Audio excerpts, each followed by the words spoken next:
ಅಹಮದಾಬಾದ್ ವಿಮಾನ ದುರಂತದ ಪ್ರಕರಣಕ್ಕೆ ಸಂಬಂಧಪಟ್ಟಂತೆ ವಿಮಾನ ದುರಂತದಲ್ಲಿ ಬ್ಲಾಕ್ ಬಾಕ್ಸ್ ಪತ್ತೆಯಾಗಿದೆ. ನಿನ್ನೆ ಸಂಜೆ ವೇಳೆಗೆ ಮೊದಲ ಬ್ಲಾಕ್ ಬಾಕ್ಸ್ ಪತ್ತೆಯಾಗಿತ್ತು. ಸಿಕ್ಕಿರುವ ಬ್ಲಾಕ್ ಬಾಕ್ಸ್ನನ್ನು ಡಿಕೋಡ್ ಮಾಡುವಂತಹ ಕೆಲಸ ಆಗ್ತಾ ಇದೆ. 38ರಲ್ಲಿ 8 ಬೋಯಿಂಗ್ ವಿಮಾನಗಳ ತನಿಖೆ ಕೂಡ ಆಗ್ತಾ ಇದೆ. ಕೇಂದ್ರ ವಿಮಾನಯಾನ ಸಚಿವರಾದಂತಹ ರಾಮಮೋಹನ್ ನಾಯ್ಡು ಅವರು ಕೊಟ್ಟಂತಹ ಹೇಳಿಕೆ, ಬೋಯಿಂಗ್ ಕಂಪನಿಯ ಬಗ್ಗೆಯೂ ಕೂಡ ಸಾಲು ಸಾಲು ಪ್ರಶ್ನೆಗಳೆದ್ದಿದ್ವು. ಜೊತೆಗೆ ಇನ್ವೆಸ್ಟಿಗೇಷನ್ ಹೇಗಿದೆ, ಯಾವ ಹಂತದಲ್ಲಿದೆ, ಅದರ ವಿವರವನ್ನು ಕೂಡ ಕೊಡುವಂತಹ ಕೆಲಸವನ್ನು ಇವತ್ತಿನ ಸುದ್ದಿಗೋಷ್ಠಿಯಲ್ಲಿ ಮಾಡಿದ್ದಾರೆ. ಜೊತೆಗೆ ಬ್ಲ್ಯಾಕ್ ಬಾಕ್ಸ್ ಸಿಕ್ಕಿದೆ, ಅದನ್ನು ಡಿಕೋಡ್ ಮಾಡುವಂತಹ ಕೆಲಸ ಆಗ್ತಾ ಇದೆ ಅನ್ನುವಂತಹ ಮಾತುಗಳನ್ನು ಕೂಡ ಇವತ್ತಿನ ಪ್ರೆಸ್ ಮೀಟ್ನಲ್ಲಿ ಉಲ್ಲೇಖಿಸಿದ್ದಾರೆ. ಈ ಬ್ಲ್ಯಾಕ್ ಬಾಕ್ಸ್ನಲ್ಲಿ FDR, CVR ಎಂಬ 2 ಘಟಕ ಇರುತ್ತೆ. FDR ವಿಮಾನದ ವೇಗ, ಎತ್ತರ, ಎಂಜಿನ್ ಕಾರ್ಯಕ್ಷಮತೆ, ಅದರ ವಿವರಣೆಯನ್ನು ಸಂಗ್ರಹಿಸಿರುತ್ತೆ. CVR ಪೈಲಟ್ಗಳ ಸಂಭಾಷಣೆ ಜೊತೆಗೆ ಫ್ಲೈಟ್ ಡೆಕ್ನಲ್ಲಿರುವಂತಹ ಶಬ್ದಗಳನ್ನು ಸಂಗ್ರಹಿಸುವಂತಹ ಕೆಲಸ ಆಗಿರುತ್ತೆ.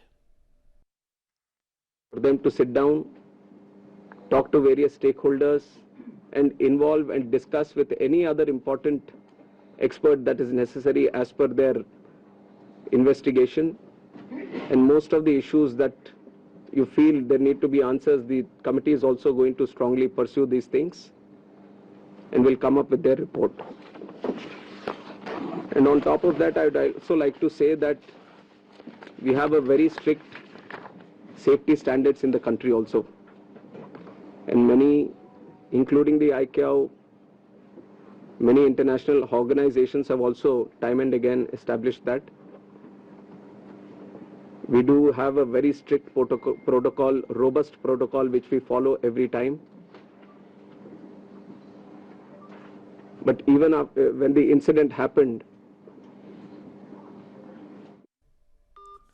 ಮತ್ತಷ್ಟು ಡೀಟೇಲ್ಸ್ ಅನ್ನು ಕೊಡೋದಕ್ಕೆ ನಮ್ಮ ಪ್ರತಿನಿಧಿ ಪವಿತ್ರ ನಿರಸಂಪರ್ಕದಲ್ಲಿ ಜಾಯಿನ್ ಆಗಿದ್ದಾರೆ.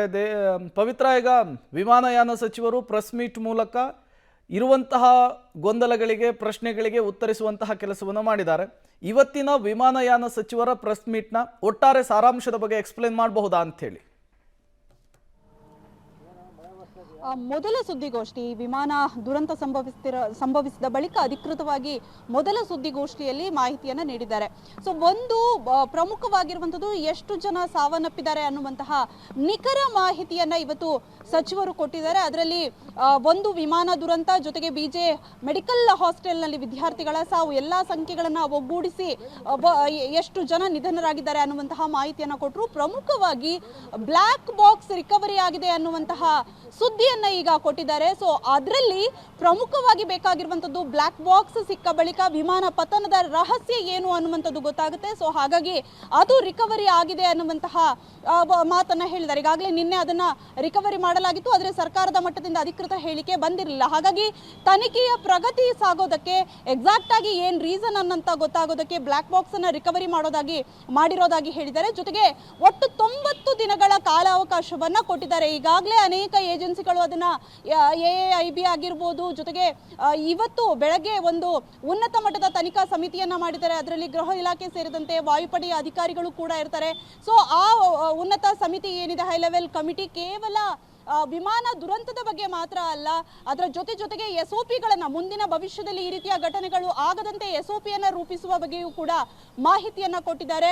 ಜೊತೆಗೆ ಹೇಗಾಯ್ತು ಆ ದುರ್ಘಟನೆ ಅನ್ನುವಂಥದ್ರ ಮಾಹಿತಿಯನ್ನ, ಪ್ರಾಥಮಿಕ ಮಾಹಿತಿ ಅಂದ್ರೆ 650 ಅಡಿ ಎತ್ತರದಿಂದ ಫ್ಲೈಟ್ ಧುಮುಕಿದೆ, ನೇರವಾಗಿ ಕೆಳಮುಖವಾಗಿ ಧುಮುಕಿ BJ ಹಾಸ್ಟೆಲ್ನ ಮೇಲೆ ಬಿದ್ದಿದೆ ಅನ್ನುವಂತಹ ಮಾಹಿತಿಯನ್ನ ಕೊಡ್ತಾ ಇದ್ರು. ಜೊತೆಗೆ 1:39 ಎಕ್ಸಾಕ್ಟ್ ಆಗಿ ಆ ಟೈಮಿಂಗ್ಸ್ ನಲ್ಲಿ ಪೈಲಟ್ ಕೊನೆಯದಾಗಿ ATC ಜೊತೆ ಸಂಭಾಷಣೆಯನ್ನ ಮಾಡಿದ್ದಾರೆ, ಮೇಡೆ ಕಾಲ್ ಅನ್ನ ಕೊಟ್ಟಿದ್ದಾರೆ.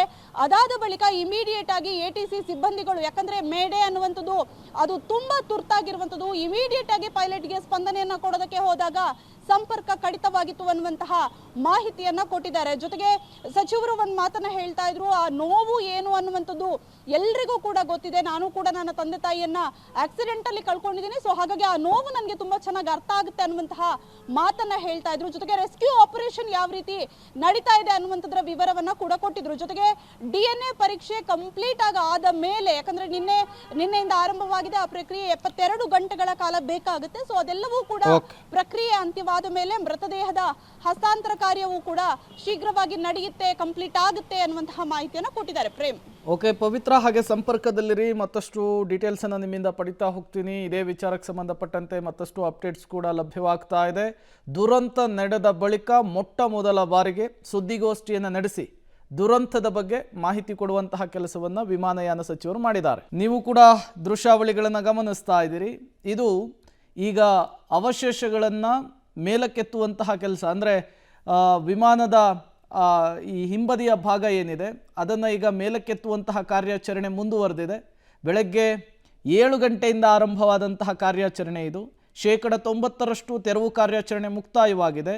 ಈಗ ಕೊನೆಯ 10 ಭಾಗ ಮಾತ್ರ ಉಳಿದಿರುವಂಥದ್ದು. ಬಹುತೇಕ ಈ ಭಾಗವನ್ನು ಮೇಲಕ್ಕೆತ್ತಿದ್ದೇ ಆದರೆ, ಇದನ್ನು ಸ್ಥಳಾಂತರಿಸಿದ್ದೇ ಆದರೆ ಬಹುತೇಕ ತೆರವು ಕಾರ್ಯಾಚರಣೆ ಮುಕ್ತಾಯವಾದಂಥ ಆಗ್ತಾ ಇದೆ.